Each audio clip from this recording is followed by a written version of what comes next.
Fala galera, beleza? Vamos praticar um pouquinho de física hoje. Lançamento vertical no vácuo, né? Então vamos estudar aqui lançamentos que possuem somente a aceleração da gravidade. Lembrem que queda livre é o movimento onde não existe atuação da força de resistência do ar. Bora lá, galera, eu vou compartilhar minha tela para vocês com essa questão aqui da FUVEST, né? Primeira que a gente vai fazer. Devemos lembrar que as equações que serão utilizadas aqui estão na aula passada, tá? São as equações de MUV com ênfase, né, no movimento vertical. Vamos olhar aqui, ó, nessa questão, como é que a gente vai determinar qual equação utilizar. Vamos falar sobre tudo isso. O gato consegue sair ileso de muitas quedas. Suponha que a maior velocidade com a qual ele possa atingir o solo sem se machucar seja de 8 metros por segundo. Então, dados importantes, a gente sinaliza. Então, supondo que a aceleração da gravidade vale 10 e desprezando a resistência do ar, a altura máxima de queda, então já localizei aqui o que a questão quer, ó, já vou anotar. A questão que é a altura máxima de queda para que o gato nada sofra. Eu sei que a velocidade que o gato aguenta, né, quando ele toca ao chão é de 8 metros por segundo. Vou desenhar o gato como se fosse uma bolinha aqui, né, para a gente conseguir representar isso bem. Então o gato ele vai cair de uma certa altura, ele vai ser solto de uma certa altura. Então a velocidade inicial dele, quando ele estiver no ponto mais alto, é de 0.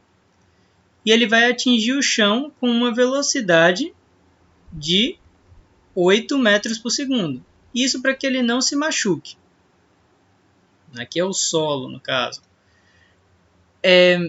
Bora definir então aqui, ó, física, principalmente nesse assunto, você tem que determinar um referencial, um ponto de vista.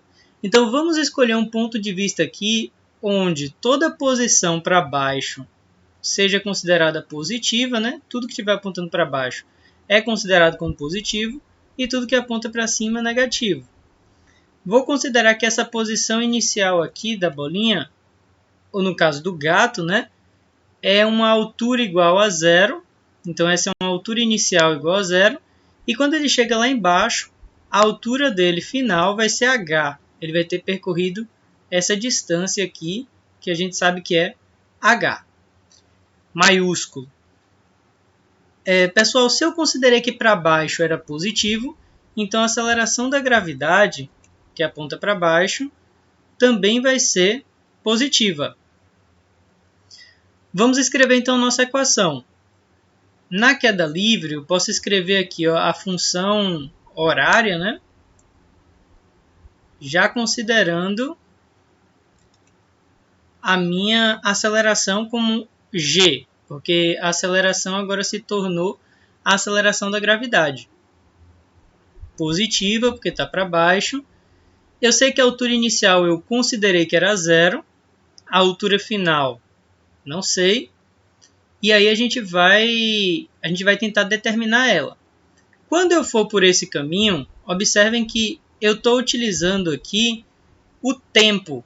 Mas na questão, me deu alguma informação sobre tempo? Quanto tempo demorou para o gato cair? Não. Então, outro caminho que eu posso pegar é a equação de Torricelli.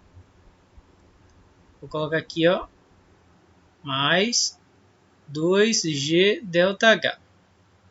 Aqui tem um ponto muito importante que eu vou falar com vocês. Quando a gente está considerando para baixo como positivo, e a gente utiliza a equação de Torricelli, olha o que é que vai acontecer. Eu sei que a velocidade lá embaixo é 8, então aqui fica 64, né? A velocidade inicial é 0. E a aceleração da gravidade positiva, 2 vezes 10 vezes ΔH. ΔH foi a variação de movimento na vertical que esse corpo sofreu. Se a gente isolar ele, né, a gente vai encontrar que o ΔH é 64 sobre 20. Matheus, por que você optou por utilizar Torricelli? Justamente porque quando eu escrevi a equação com o tempo, eu notei que na questão não me dá nenhuma informação sobre em que instante que o gato chegou lá embaixo. Aí por isso que eu optei por Torricelli. A gente encontra aqui um ΔH de 3,2 metros. O que é ΔH? ΔH é a altura final menos a inicial. A altura final menos a altura inicial. E a altura final, a gente sabe que é o Hzão que a questão pediu. E a altura inicial é 0. Foi o que definimos. Então, encontramos aqui que o valor de H é igual a 3,2. Então, o nosso felino ele consegue cair de uma altura de 3,2 metros sem se machucar. O que eu queria deixar claro nessa questão é que você não deve utilizar a equação que depende do tempo quando você não tem informações no enunciado sobre um instante, né? Você até pode utilizar ele em questões mais difíceis, mas tente sempre pegar o caminho mais fácil quando você estiver resolvendo uma questão. Então vamos para a próxima, galera. Pontos importantes da questão anterior foi ter desenhado o problema. Isso ajuda a gente a resolver. Na questão 8.6, ele fala assim: uma pedra é abandonada de uma ponte 80 metros acima da superfície da água. Uma outra pedra é atirada verticalmente para baixo, do mesmo local, 2 segundos após o abandono da primeira. Se as duas pedras atingem a água no mesmo instante e desprezando-se a resistência do ar, então o módulo da velocidade inicial da segunda pedra é quanto? Então é uma situação onde tem um lago aqui embaixo, né, um rio, ou um lago, tem água lá embaixo. As pessoas estão em cima de uma ponte, né? Bora fazer a ponte. E você tem aqui duas pedras. Uma primeira pedrinha ela é lançada aqui na água. E ela, a gente sabe que essa ponte tem 80 metros, tá? De altura até o lago, o rio, a superfície da água. 2 segundos depois, né? São 2 segundos. 2 segundos depois, essa pedrinha aqui que eu vou desenhar em azul foi lançada. Então, perceba que essa é uma situação onde o tempo inicial é diferente. Essa pedrinha aqui ó, que está em vermelho, eu vou até colocar ela em verde para ficar mais fácil de visualizar, tá? A pedrinha que eu pintei em verde caindo, vou fazer uma bolinha aqui para isso ficar claro. Uma bolinha azul também. A pedrinha verde, ela foi lançada quando t era igual a 0. E a pedrinha azul, ela foi lançada quando t é igual a 2. 2 segundos, tá, pessoal? Sempre no SI. E aí que a questão tá nos dizendo aqui numa parte do texto que as duas pedras atingem a água no mesmo instante. Então eu não sei qual é esse instante. Eu vou chamar aqui ó, o tempo que a pedrinha verde atingiu a água foi num tempo igual a TE. Vou chamar aqui de TE, que é um instante onde ela atingiu a água. Tá? A mesma coisa acontece para a pedrinha azul. Né? TE. Então, sempre que você analisar a situação física, veja o que eles têm em comum. Acabei de descobrir uma coisa que eles têm em comum. E isso vai te ajudar a encontrar a resolução nas equações. Sempre trabalhe com base nas coisas comuns. Vamos escrever aqui ó, a função posição da pedrinha verde. Então, a gente sabe que toda função horária da queda livre, né? Ela vai ter aqui h igual a h0 mais VOT mais 1 meio de GT ao quadrado. Vou considerar que para baixo é positivo também, para facilitar nas contas. Então, h a função da pedrinha verde tem a altura inicial igual a zero.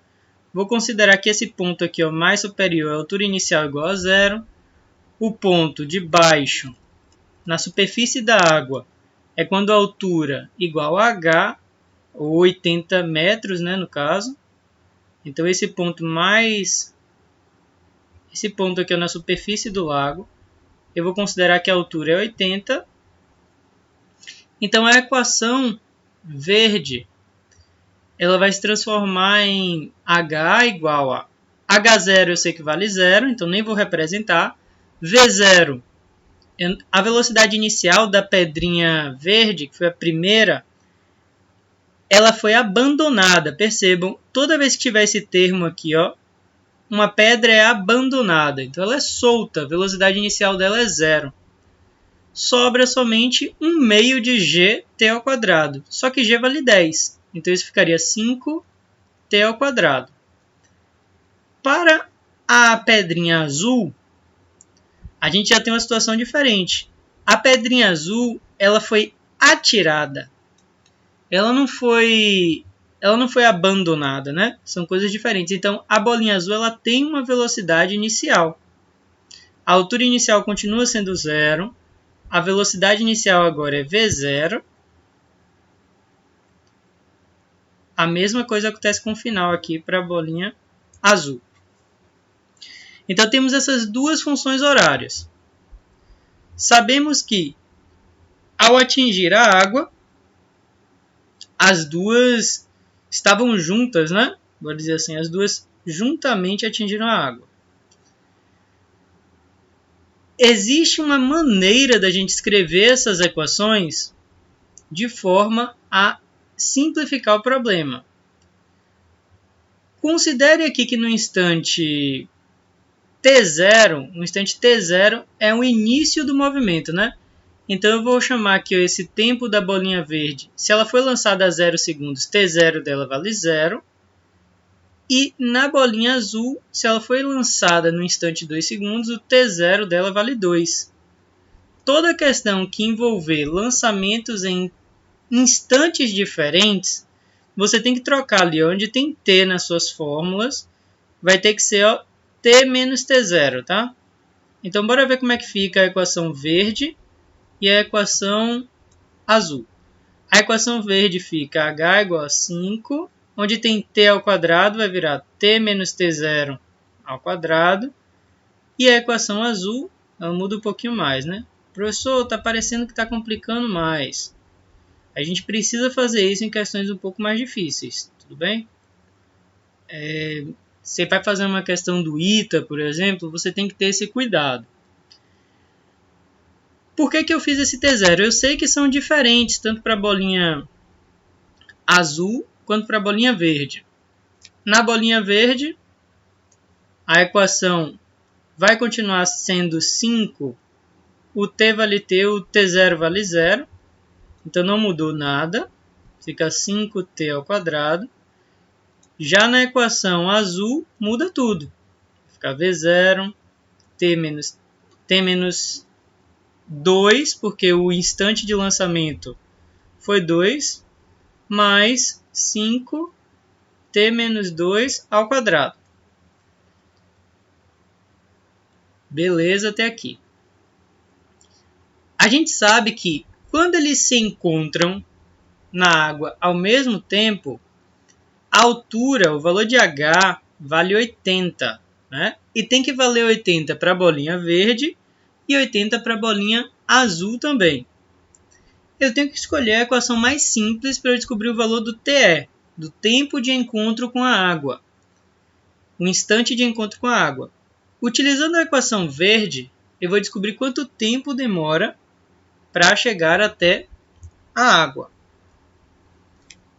Na equação verde, se eu colocar aqui a altura vale 80 metros, bora ver quanto tempo que demorou para chegar nesses 80. 80 é igual a 5t ao quadrado. Vai ficar 80 dividido por 5 é igual a t quadrado. 80 por 5, pessoal, sempre que vocês tiverem essas contas, multiplica por 2 em cima e embaixo, dividido 1 por 5, né? Então isso vai dar 160 por 10, que é a mesma coisa que 16. Então o tempo que demorou de queda foi 4 segundos. Então demorou 4 segundos para a bolinha verde atingir a superfície da água. Esse foi o tempo de encontro com a água. O instante de encontro da água, tá, pessoal? O instante azul ele também tem que ser 4 segundos. Então vocês percebem que essa bolinha azul ela só pode ter demorado 2 segundos para descer. Porque demora 4 segundos para a bolinha verde atingir a água. Então a descida da bolinha azul tem que ser 2 segundos.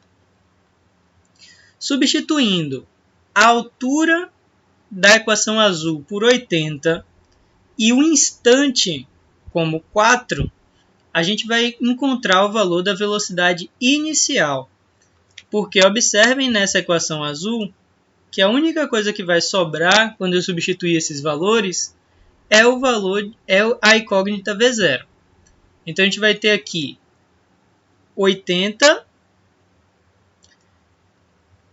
Peguei essa equação e substituí onde tinha H por 80. Vou fazer um tracinho aqui para evidenciar. Se H é igual a 80 e T, o instante é o 4 segundos. Bora ver o que vai acontecer. Professor, de onde que veio esses 4 segundos? Eu estou pegando exatamente o instante de encontro com a água. Então aqui ficou 80 igual a V0, 4 menos 2, mais 5 vezes 4 menos 2 ao quadrado. 80 é igual a 2V0 mais 4 menos 2 dá 2. 2 ao quadrado dá 4. 5 vezes 4, 20. 20 passa para o lado de lá subtraindo, né? E o 2 dividindo. Então V0 vale 30 metros por segundo. Então essa bolinha azul ela foi lançada para baixo com uma velocidade de 30 metros por segundo. Alternativa de letra C. Eu comentei nas aulas que às vezes a gente tem que utilizar essa notação T menos T0 no lugar de T, das equações do movimento uniformemente variado. Essa daqui é um exemplo de questão que é bom você fazer isso. Existem outras formas de resolver essa questão, tá? Mais velozes. Mas é bom a gente fazer assim, até porque essa questão tem um título de aprendizagem. A gente está aprendendo como fazer esse tipo de problema. 8.7, né?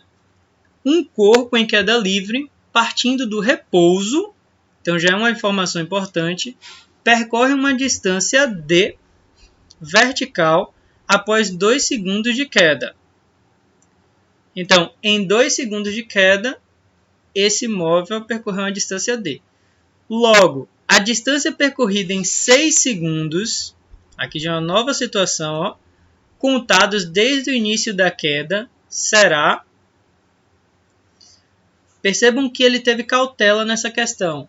A distância que ele quer saber, 6 segundos, no instante 6 segundos, é a distância total.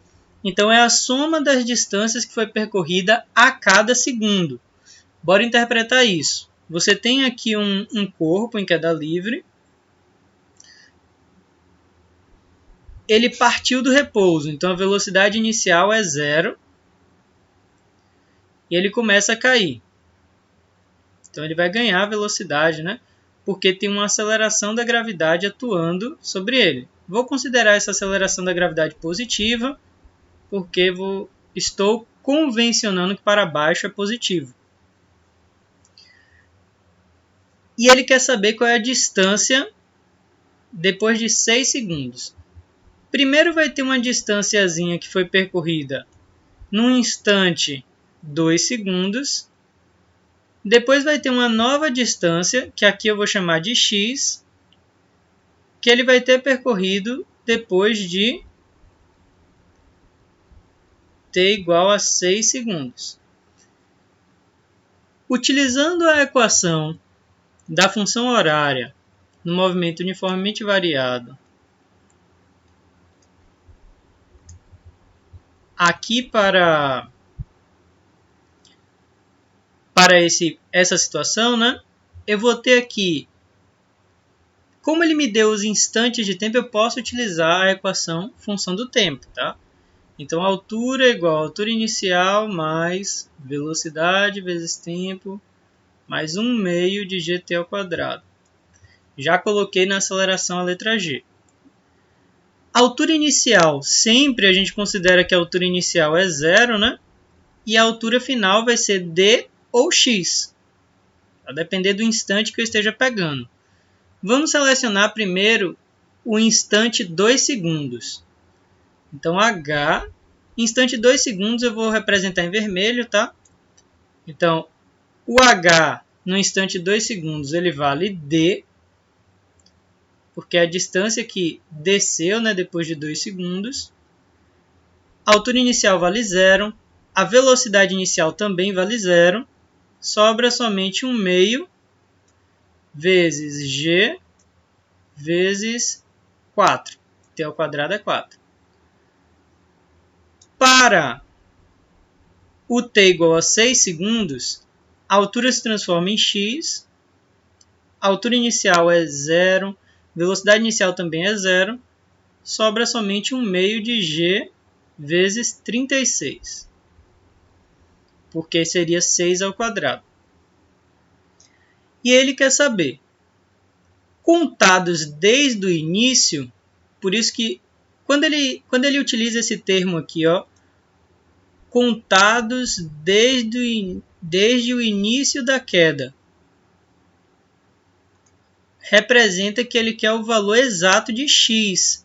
Se ele perguntasse qual foi o deslocamento no sexto segundo, eu tinha que fazer o deslocamento do sexto menos o deslocamento do quinto. E aí eu ia descobrir quanto foi que essa partícula se deslocou no sexto segundo. Como ele quer contados desde o início da queda, eu tenho que pegar exatamente o valor de x. Professor, você tem dois valores e você quer descobrir, a resposta está em valores de d. O que é que você faz? Sempre que você tiver essa situação, eu vou dividir aqui, ó, x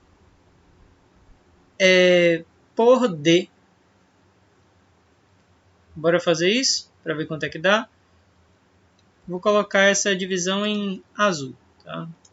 Sempre que ele quer saber uma resposta em valores de outra grandeza, você divide uma pela outra. X por d, bora ver o que acontece. O x vale isso aqui, o d vale 1 meio de g vezes 4. E a gente vai poder simplificar muita coisa interessante. 1 meio de g aparece em cima e embaixo. Então isso vai simplificar, cortar, né? E só sobra o 36 dividido por 4. 36 dividido por 4 dá 9. Então isso vai dar igual a 9. O x vai ser igual a 9d. Agora a gente passa o d multiplicando,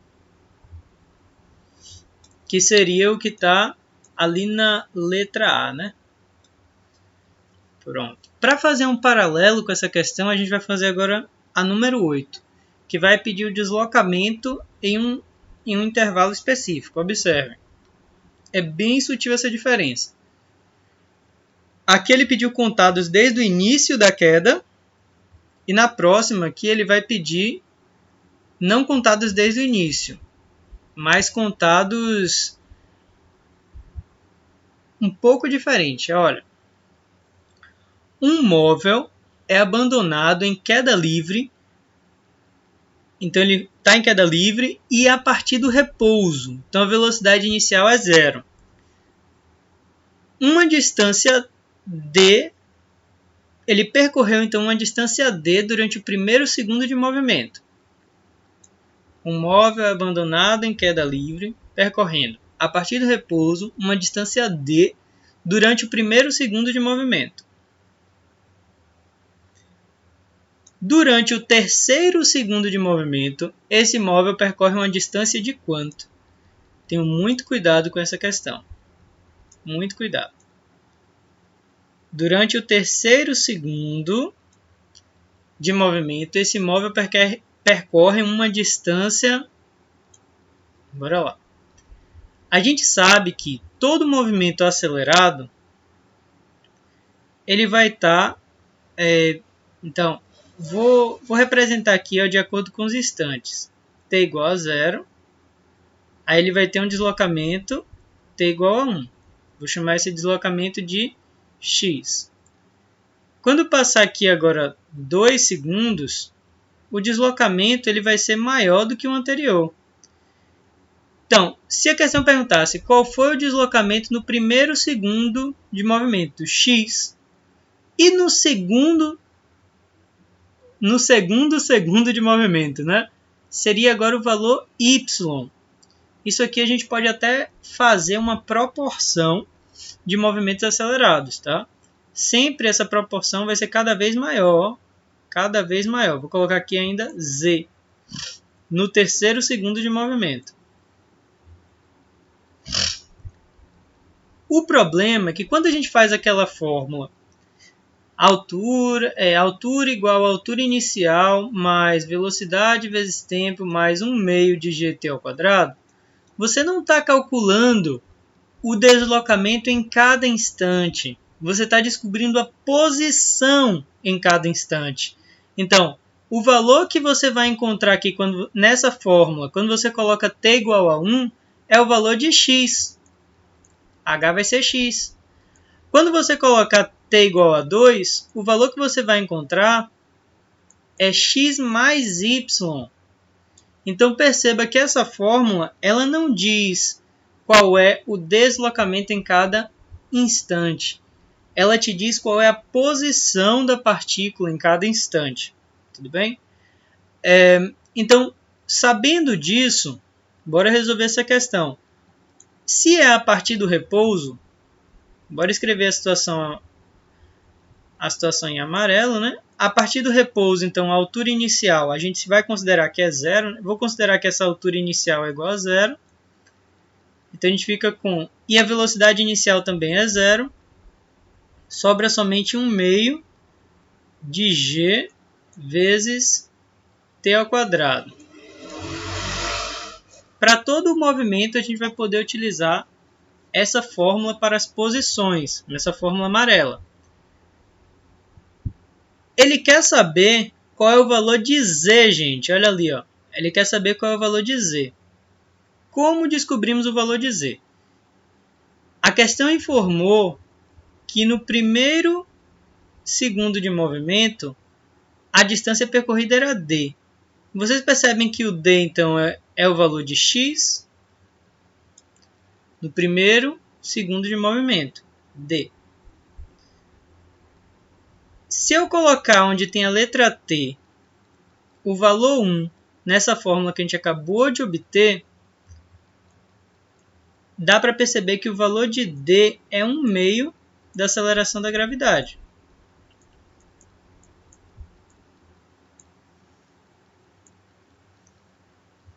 Agora eu vou colocar onde tem t igual a 3. 3 não, bora colocar primeiro igual a 2. Por que primeiro igual a 2? Porque aí eu vou descobrir qual é o valor de y, e isso vai ser útil para descobrir depois o valor de z. Colocando aqui onde tem t igual a 3, a altura vai ser igual a 1 meio de g vezes 9. Né? T ao quadrado dá 9. Eu sei que... E se eu colocasse 2 no caso, né? Então, vou chamar aqui de H3 e H2. H2 seria 4.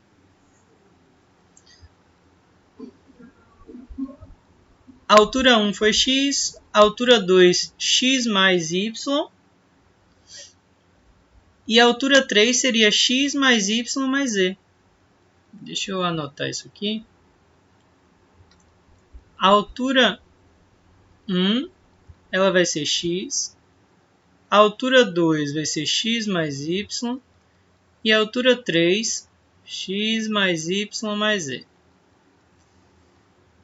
Eu já sei o valor dessas grandezas, mas eu tenho que colocar elas em relação a d, né? H1 é igual a d, porque a gente sabe que x é igual a d aqui, né?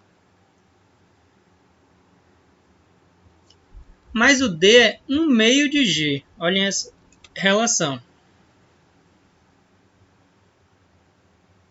D é exatamente metade da aceleração da gravidade.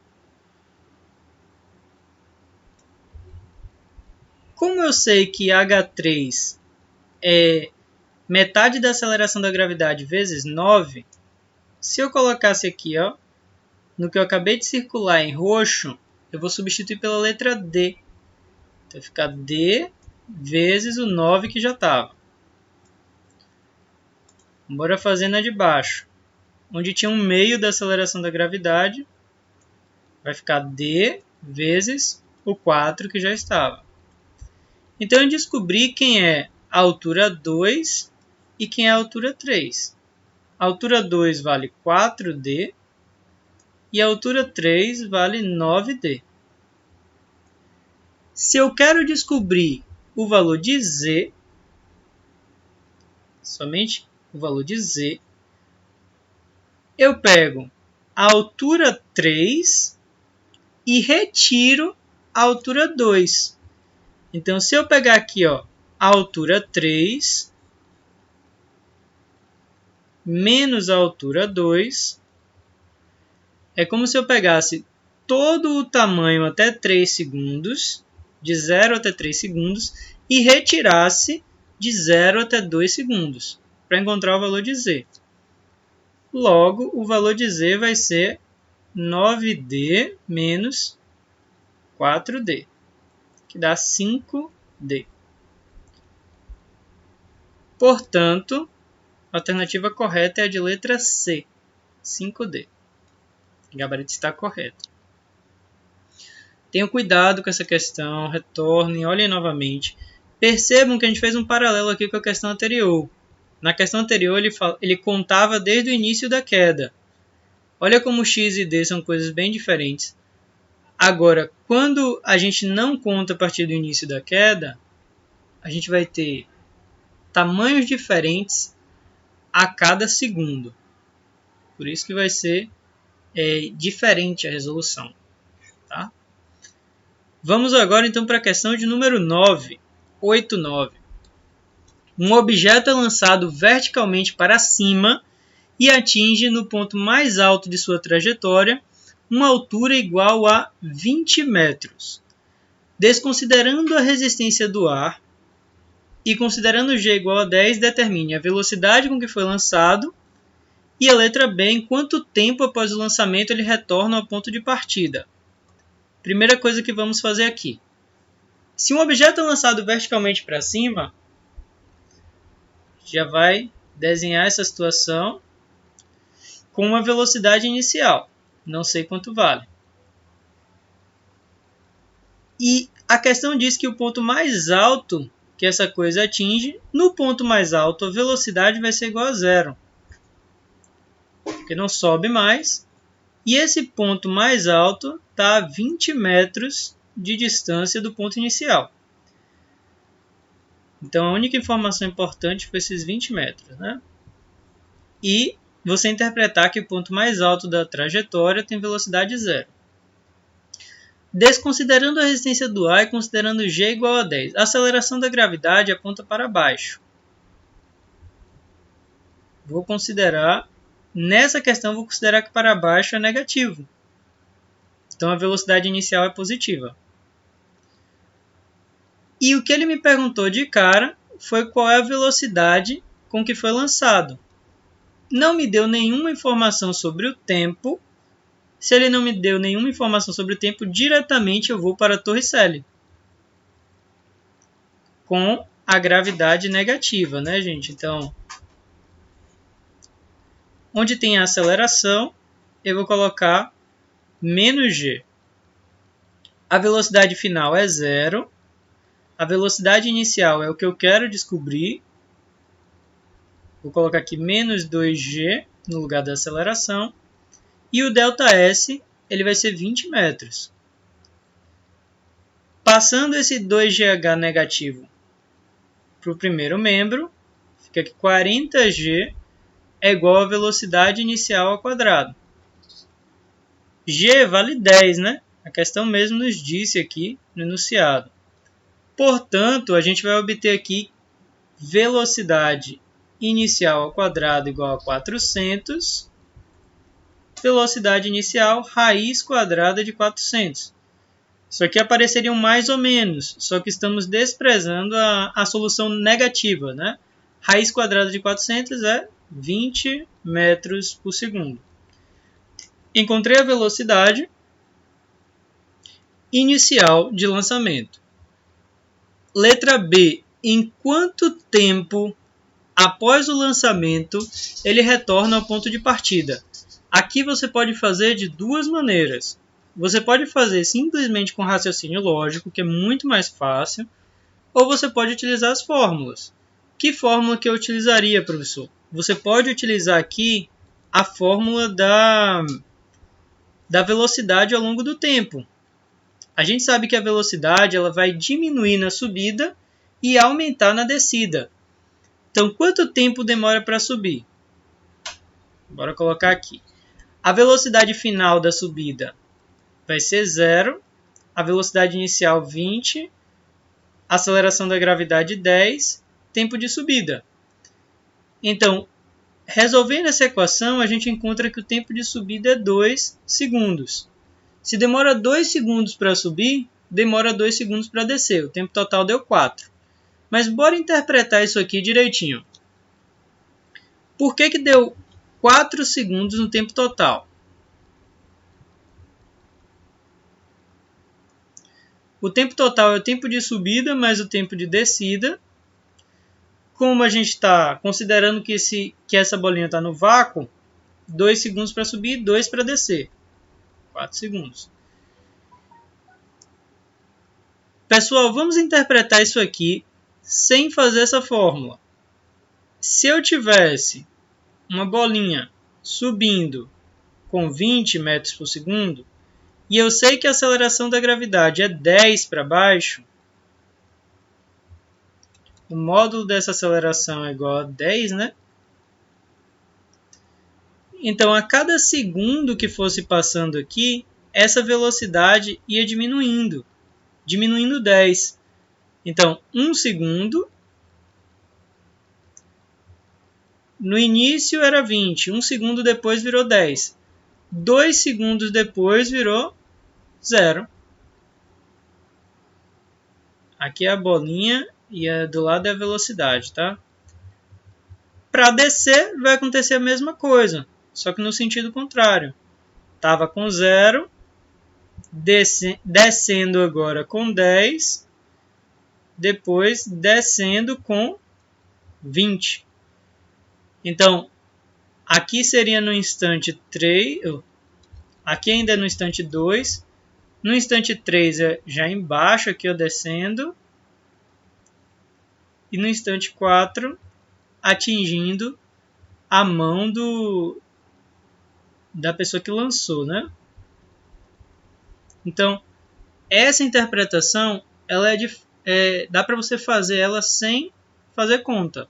Se a velocidade inicial é 20, eu sei que vai demorar 2 segundos para chegar no zero. É porque você tem que ir tirando de 10 em 10. Então, se a velocidade inicial fosse 50, ia demorar 5 segundos até parar. Parou, ia descer, e para descer demora também 5 segundos. Então, seria 10 segundos. Na letra B, quando ele pergunta em quanto tempo após o lançamento ele retorna ao ponto de partida, basta fazer esse raciocínio, tá? Se você quiser utilizar a fórmula, é o que a gente fez em vermelho aqui na letra B. Vamos para a próxima. 8.10. Quanto ao movimento de um corpo lançado verticalmente para cima e submetido a somente a ação da gravidade, vamos desenhar a situação. Um corpo é lançado verticalmente para cima, então ele vai subir, a velocidade dele vai diminuindo na subida, né? A gente viu isso na questão anterior. Então a velocidade dele vai diminuindo, a velocidade dele chega em zero e depois começa a descer. Aí bora interpretar isso. Qual é a força que está atuando sobre esse corpo o tempo todo? Então você tem peso o tempo todo. O peso não para de atuar e não muda de valor. Tá? Se eu desprezar essa altura em relação ao raio da Terra, tá? Eu estou considerando que essa altura é muito pequena em relação ao raio da Terra. Número 1. A velocidade do corpo no ponto de altura máxima é zero. Perfeito. Ó. Esse ponto aqui mais alto possível é o que a gente chama de altura máxima e a velocidade aqui é igual a zero. Perfeito. Então essa está correta. 2. A velocidade do corpo é constante para todo o percurso. Não. Por que não é constante? Porque tem a aceleração da gravidade aqui atuando o tempo todo. Tá? Sob movimento. Então a número 2 é falsa. Número 4. O tempo necessário para a subida é igual ao tempo de descida sempre que o corpo é lançado de um ponto e retorna para o mesmo ponto. Então, se ele é lançado daqui e retorna para esse mesmo ponto, bora dizer, a altura igual a zero. Se ele for lançado daqui e retorna até esse mesmo ponto, então sim, o intervalo de tempo é igual. Isso é verdade. Tempo de subida é igual ao tempo de descida, né? Isso eu estou considerando que estamos no vácuo, somente sob a ação da gravidade. Número 8. A aceleração do corpo é maior na subida do que na descida. Não, gente, a aceleração da gravidade é sempre 10 apontando para o solo. Então, ela vai ter sempre o mesmo valor. O corpo esteja subindo, descendo. Naturalmente, a gente vai trocar o sinal dela nas nossas equações. Na subida, ele vai ter um sinal negativo. Na descida, um sinal positivo. Porque a gente vai estar... a gente pode estar modificando o nosso referencial com base na velocidade. Tudo bem? Se você considerar que a gravidade é sempre positiva para baixo, então na subida a velocidade seria negativa inicial e na descida a velocidade inicial seria negativa seria positiva junto com a gravidade, tá? Se a gente considera que para baixo é positivo. Então, por mais que esse sinal ele fique trocando, a gravidade continua sendo a mesma, tá? 16. Para um dado ponto da trajetória, a velocidade tem os mesmos valores em módulo na subida e na descida. Olha como ele falou em módulo, isso é importante. Se aqui era 20 metros por segundo subindo, também quando voltar vai ser 20 metros por segundo. Isso é uma consequência da conservação da energia. Tá? A energia se conserva. A energia que ele vai ter perdido subindo vai ser a energia que ele vai ganhar descendo. Então, isso sim é o valor correto, tá? Essa alternativa está correta se for em módulo. Porque em sentido, a gente sabe que essa é menos 20 e a outra é mais 20. Se eu considerar para cima como positivo, tá? Então, os sinais eles estão trocando, mas o módulo permanece inalterado. O que é o módulo? É o número sem o sinal, tá? Só o valor. Então, pessoal, eu vou interromper essa aula por agora e vou começar outra com mais 5 questões desse tópico, tá? Vou ficando por aqui. Não esquece de dar o like, compartilhar o vídeo para um amigo que também está se preparando para o Enem, para essas provas, tá? Que vão utilizar sim cinemática. Ficando por aqui, galera. Valeu. Tchau, tchau.